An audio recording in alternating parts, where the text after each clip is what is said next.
ಎಲ್ಲರಿಗೂ ನಮಸ್ತೆ. ತಮ್ಮೆಲ್ಲರಿಗೂ ಬೃಂದಾವನ ಬೆಳಕು ಯೂಟ್ಯೂಬ್ ಚಾನಲ್ಗೆ ಆತ್ಮೀಯವಾದಂತಹ ಸ್ವಾಗತ. 2026ರಲ್ಲಿ ಆಷಾಢ ಮಾಸ ಅನ್ನೋದು ಯಾವಾಗ ಆರಂಭ ಆಗುತ್ತೆ, ಯಾವಾಗ ಮುಕ್ತಾಯ ಆಗುತ್ತೆ, ಹಾಗೆ ಏನೆಲ್ಲ ತಪ್ಪುಗಳನ್ನು ಮಾಡಬಾರ್ದು, ಹಾಗೆ ಈ ಒಂದು ಮಾಸದ ಮಹತ್ವ ಏನು ಅನ್ನೋದನ್ನು ನಾನು ನಿಮಗೆ ಈ ಒಂದು ವಿಡಿಯೋದಲ್ಲಿ ತಿಳಿಸ್ಕೊಡ್ತೀನಿ. ಎಲ್ಲೂ ಕೂಡ ಸ್ಕಿಪ್ ಮಾಡದೆ ವಿಡಿಯೋವನ್ನು ಪೂರ್ತಿಯಾಗಿ ನೋಡಿ. ಈ ಒಂದು ಆಷಾಢ ಮಾಸದ ಸಮಯದಲ್ಲಿ ಮಾಡುವಂತಹ ಪ್ರಾರ್ಥನೆಗಳು, ದಾನ, ಜಪ, ತಪ, ಇತರ ಆಧ್ಯಾತ್ಮಿಕ ಅಭ್ಯಾಸಗಳು ನಿಮ್ಮಲ್ಲಿ ಸಕಾರಾತ್ಮಕ ಮತ್ತು ಪುಣ್ಯವಾದಂಥ ಫಲಿತಾಂಶಗಳನ್ನೇ ತಂದುಕೊಡುತ್ತೆ. 2026 ಆಷಾಢ ಮಾಸ ಅನ್ನೋದು ಈಗ ಸಮೀಪಿಸ್ತಾ ಇದೆ. ಹಾಗಾದರೆ ಯಾವಾಗ ಆರಂಭ ಆಗುತ್ತೆ? ಹೌದು, ಆಷಾಢ ಮಾಸ ಅನ್ನೋದು ಜುಲೈ 14ರಂದು ಆರಂಭ ಆಗ್ತಾ ಇದೆ. ಹಾಗೆ ಈ ಒಂದು ಆಷಾಢ ಮಾಸ ಅನ್ನೋದು ಈಗ ಜುಲೈ 14ರಿಂದ ಆರಂಭವಾಗಿ ಒಂದು ತಿಂಗಳ ಪರ್ಯಂತ ಇರುತ್ತೆ.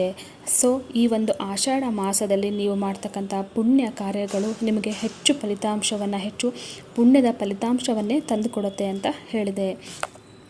ಈ ಒಂದು ಆಷಾಢ ಮಾಸದಲ್ಲಿ ಮಾಡುವಂಥ ಈ ಒಂದು ಪುಣ್ಯ ಕಾರ್ಯಗಳಿಗೆ ನಿಮಗೆ ಹೆಚ್ಚು ಫಲಿತಾಂಶವನ್ನು ತಂದುಕೊಡೋದಷ್ಟೇ ಅಲ್ಲ, ನಿಮಗೆ ಸಾಕಷ್ಟು ಒಂದು ಪುಣ್ಯಕರವಾದಂಥ ಕೆಲಸಗಳಿಗೆ ಪ್ರೇರಣೆಯನ್ನು ಕೂಡ ನೀಡುತ್ತೆ. ಈ ದೇವಶಯನ ಏಕಾದಶಿ ಆಷಾಢದ ಸಮಯದಲ್ಲಿ ಬಂದಿರೋದ್ರಿಂದ ಈ ತಿಂಗಳು ವಿಶೇಷ ಮಹತ್ವವನ್ನು ಹೊಂದಿದೆ.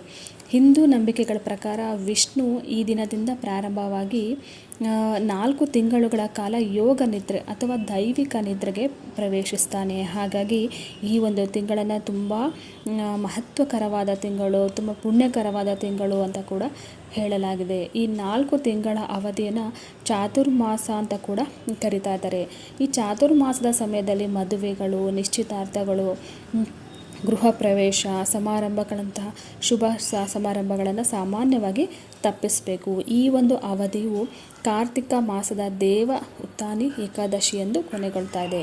ಅಂದರೆ ಆಗಸ್ಟ್ 12ಕ್ಕೆ ಈ ಒಂದು ಆಷಾಢ ಮಾಸ ಅನ್ನೋದು ಮುಕ್ತಾಯ ಆಗುತ್ತೆ. ಈ ದಿನ ವಿಷ್ಣುವು ಯೋಗ ನಿದ್ರೆಯಿಂದ ಎಚ್ಚರಗೊಳ್ತಾನೆ ಅನ್ನೋ ಕೂಡ ನಂಬಿಕೆ ಇದೆ. ಈ ಕಾರಣಕ್ಕಾಗಿ ಪ್ರಮುಖ ಸಮಾರಂಭಗಳಾಗಿರ್ಬೋದು, ಯಾವುದೇ ಶುಭ ಕಾರ್ಯಗಳು ಕೂಡ ಈ ಒಂದು ಆಷಾಢ ಮಾಸದಲ್ಲಿ ನಾವು ಮಾಡಬಾರ್ದು. ಆಷಾಢ ಮಾಸದಲ್ಲಿ ಏನೇನು ನಿಯಮಗಳನ್ನು ಪಾಲಿಸಬೇಕು? ಹೌದು, ಪ್ರತಿದಿನ ಬೆಳಗ್ಗೆ ಎದ್ದ ನಂತರ ಸೂರ್ಯ ದೇವರಿಗೆ ಅರ್ಘ್ಯವನ್ನು ಅರ್ಪಿಸಿ. ಈ ತಿಂಗಳಿನಲ್ಲಿ ಪ್ರತಿದಿನ ಓಂ ನಮಃ ಶಿವಾಯ ಆಗಿರ್ಬೋದು, ಮತ್ತು ಈ ಓಂ ನಮೋ ಭಗವತೆ ವಾಸುದೇವಾಯ ಈ ಒಂದು ಮಂತ್ರಗಳನ್ನು ಜಪಿಸೋದ್ರಿಂದ ನಿಮಗೆ ಉತ್ತಮವಾದಂಥ ಒಂದು ಫಲಿತಾಂಶಗಳು ಸಿಗುತ್ತೆ ಅಂತ ಹೇಳ್ಬೋದು. ಆಷಾಢ ಮಾಸ ಗುರುಗಳ ಆಶೀರ್ವಾದ ಪಡೆಯಲು ಅತ್ಯಂತ ಪ್ರಶಸ್ತವಾದಂತಹ ತಿಂಗಳಲ್ಲಿ ಒಂದು. ಈ ಗುರು ಪೂಜೆಯ ಜೊತೆಗೆ ಭಕ್ತರು ಗುರುಗಳು ಮತ್ತು ಹಿರಿಯರಿಗೆ ಗೌರವ ತೋರಿಸಲು ಪ್ರೋತ್ಸಾಹಿಸಲಾಗುತ್ತೆ. ಈ ಆಷಾಢ ಮಾಸದ ಪೂರ್ತಿ ಒಂದು ತಿಂಗಳು ಬಡವರಾಗಿರ್ಬೋದು, ನಿರ್ಗತಿಕರಾಗಿರ್ಬೋದು ಆಹಾರ, ಹಣ, ಬಟ್ಟೆ, ಛತ್ರಿಗಳನ್ನು ದಾನ ಮಾಡಿ. ಈ ತಿಂಗಳು ಪೂರ್ತಿ ಆದಷ್ಟು ಮಾಂಸ ಸೇವನೆ, ಮದ್ಯ ಸೇವನೆ, ಮಾದಕ ವಸ್ತುಗಳಂಥ ಈ ಒಂದು ತಾಮಸಿಕ ಪದಾರ್ಥಗಳಿಂದ ದೂರ ಇರಬೇಕು. ಆಷಾಢ ಮಾಸದಲ್ಲಿ ಎಲೆ, ತರಕಾರಿ, ಹಣ್ಣು, ಹಂಪಲು ಆಹಾರವನ್ನು ಮಾತ್ರ ಸೇವಿಸಬೇಕು. ಈ ಒಂದು ಚಾತುರ್ಮಾಸ ಸಮಯದಲ್ಲಿ ಶುಭಾರಂಭಗಳನ್ನು ಮಾಡಬಾರ್ದು. ಯಾಕೆ? ಹೌದು, ಧಾರ್ಮಿಕ ನಂಬಿಕೆಗಳ ಪ್ರಕಾರ ಭಗವಾನ್ ವಿಷ್ಣುವು ವಿಶ್ವವನ್ನು ಪೋಷಿಸುವವನು ಮತ್ತು ಚಾತುರ್ಮಾಸದ ಸಮಯದಲ್ಲಿ ಯೋಗ ನಿದ್ರೆಗೆ ಪ್ರವೇಶಿಸ್ತಾನೆ. ಈ ಅವಧಿಯಲ್ಲಿ ಅವನ ಅನುಪಸ್ಥಿತಿಯಿಂದಾಗಿ ಅವನು ಮಲಗಿರೋದ್ರಿಂದ ಅವನು ಈ ಒಂದು ಮಾಸದಲ್ಲಿ ಎಚ್ಚರಗೊಂಡಿರೋದಿಲ್ಲ. ಹಾಗಾಗಿ ಯಾವುದೇ ರೀತಿಯ ಶುಭಾರಂಭಗಳಾಗಿರ್ಬೋದು, ಆಚರಣೆಗಳಾಗಿರ್ಬೋದು ಸಾಮಾನ್ಯವಾಗಿ ನಡೆಸಲಾಗೋದಿಲ್ಲ. ಯೋಗ ನಿದ್ರೆಯಲ್ಲಿದ್ದಾಗ ಇಂತಹ ಕಾರ್ಯಕ್ರಮಗಳಿಗೆ ವಿಷ್ಣುವಿನ ಆಶೀರ್ವಾದ ಸಿಗೋದಿಲ್ಲ. ಹಾಗಾಗಿ ಯಾವುದೇ ಶುಭ ಕಾರ್ಯಗಳು ಕೂಡ ಮಾಡಬಾರ್ದು. ಪರಿಣಾಮವಾಗಿ ಈ ಸಮಯದಲ್ಲಿ ಮಾಡುವಂಥ ಮದುವೆ, ಗೃಹ ಪ್ರವೇಶ ಸಮಾರಂಭಗಳು, ಹೊಸ ವಾಹನ ಖರೀದಿ, ಆಸ್ತಿ ಮನೆ ಖರೀದಿ ಮಾಡೋದು, ಜನವಾರ ಆಚರಣೆ ಆಗಿರ್ಬೋದು, ಭೂಮಿ ಪೂಜೆ ಆಗಿರ್ಬೋದು, ಮತ್ತು ಹೊಸ ವ್ಯವಹಾರಗಳನ್ನು ಪ್ರಾರಂಭಿಸುವುದು, ಈ ಒಂದು ಆಚರಣೆಗಳನ್ನು ಸಾಂಪ್ರದಾಯಿಕವಾಗಿ ತಪ್ಪಿಸಲಾಗಿದೆ. ಯಾಕಂದರೆ ವಿಷ್ಣುವಿನ ಆಶೀರ್ವಾದ ಅನ್ನೋದು ಸಿಗೋದಿಲ್ಲ. ಚಾತುರ್ಮಾಸದ ಉದ್ದಕ್ಕೂ ಪ್ರತಿದಿನ ಸಂಜೆ ನೀವೇನು ಮಾಡಬೇಕು ಅಂದರೆ, ಒಂದು ತಿಂಗಳ ಪರ್ಯಂತ ಸಂಜೆ ತುಳಸಿ ಗಿಡದ ಮುಂದೆ ತುಪ್ಪದ ದೀಪವನ್ನು ಹಚ್ಚಿಡಬೇಕು. ಇದರಿಂದ ನಿಮಗೆ ತುಂಬ ಒಳ್ಳೆಯ ಮತ್ತು ಶುಭ ಒಂದು ಫಲಿತಾಂಶಗಳು ಸಿಗತ್ತೆ. ಹಾಗೆ ಈ ಒಂದು ತಿಂಗಳ ಜುಲೈ ಒಂದು ತಿಂಗಳ ಆಷಾಢ ಮಾಸದಲ್ಲಿ ತುಂಬ ಪ್ರಮುಖವಾದಂಥ ಉಪವಾಸ ಮತ್ತು ಹಬ್ಬಗಳು ಕೂಡ ಬರ್ತಾ ಇದೆ. ಯಾವುದು?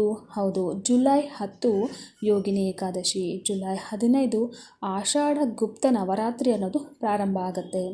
ಹಾಗೆ ಜುಲೈ 16ಕ್ಕೆ ಪೂರಿ ಜಗನ್ನಾಥ ರಥಯಾತ್ರೆ ಅನ್ನೋದು ಇರುತ್ತೆ. ಹಾಗೆ ಜುಲೈ 25ಕ್ಕೆ ದೇವಶಯನಿ ಏಕಾದಶಿ ಕೂಡ ಇರುತ್ತೆ. ಜುಲೈ 29ಕ್ಕೆ ಗುರುಪೂರ್ಣಿಮೆ ಅನ್ನೋದು ಇರುತ್ತೆ.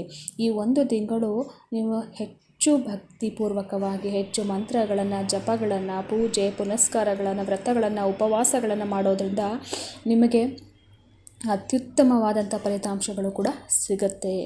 ನೋಡಿದ್ರಲ್ಲ ಸ್ನೇಹಿತರೆ, ಈ ಒಂದು ಮಾಹಿತಿ ನಿಮಗೆ ಇಷ್ಟ ಆಗಿದ್ದರೆ ನನ್ನ ವಿಡಿಯೋಗೆ ಲೈಕ್ ಮಾಡಿ, ಶೇರ್ ಮಾಡಿ.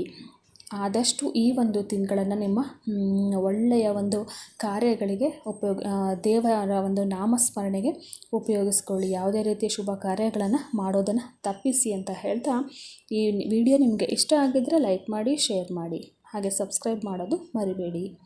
ಮುಂದಿನ ಒಂದು ವಿಡಿಯೋದೊಂದಿಗೆ ಮತ್ತೆ ನಿಮ್ಮನ್ನು ನಾನು ಭೇಟಿಯಾಗ್ತೀನಿ. ಧನ್ಯವಾದಗಳು.